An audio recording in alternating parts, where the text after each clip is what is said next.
Actually में ये संकर धान प्रकार की प्रजाति है। संकर धान का जब हम बीज उत्पादन करते हैं तो 2 प्रकार के पैतृकों का आपस में पर-परागण करके मतलब आर्टिफ़िशियल रूप में पर-परागण करके बीज बनाते हैं।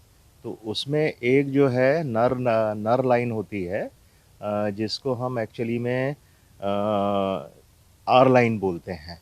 जो मतलब समझ लीजिए जिससे हमको पोलन ग्रेन्स मिलते हैं, जिससे हमारा नर का रोल अदा करता है। और दूसरी लाइन जो होती है बीज जनक होती है, जो मादा लाइन होती है।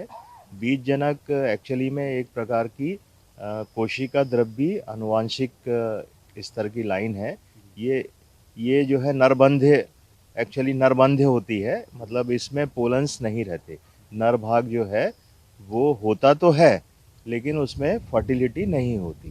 तो जब भी बीज बनाया जाता है तो A/R, जिसको मैंने बोला मादा को ए लाइन बोलते हैं और नर को आर लाइन बोलते हैं। तो दोनों का आपस में संकरण करके इनको जब लगाते हैं, इनका जो विन्यास है, इनको विभिन्न पंक्तियों में लगाते हैं। नर लाइन को 2 पंक्ति में लगाया जाता है और जो मादा लाइन है उसको 6 से लेके 8 लाइन तक या और ज़्यादा लाइन में लगा सकते हैं हम।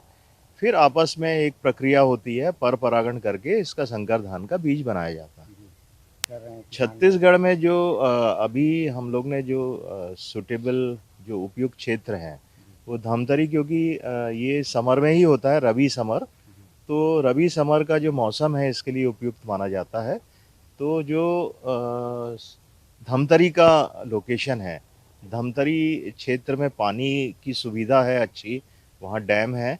इसके अलावा क्या है, वहाँ का जो मौसम है, जैसे संकर बीज के लिए आर्द्रता जो है ज़्यादा होना चाहिए। दिन और रात के टेम्परेचर में 10 डिग्री से ज़्यादा का अंतर नहीं होना चाहिए। सनशाइन जो है वो ज़्यादा होना चाहिए। तो धमतरी क्षेत्र में बहुत ज़्यादा, धमतरी और उसके आसपास के इलाके जैसे बालोद का डिस्ट्रिक्ट है, गरियाबंद है, तो यहाँ पे ये एरिया जो है इसके लिए उपयुक्त पाए गए हैं।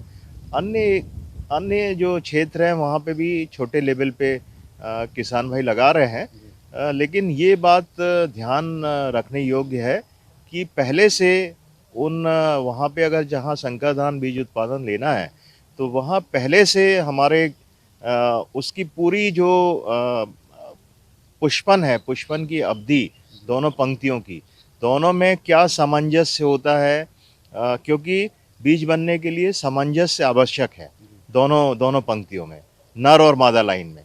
तो उस हिसाब से स्टैगर्ड प्लांटिंग कराई जाती है नर की, और तब जाके बीज बनता है।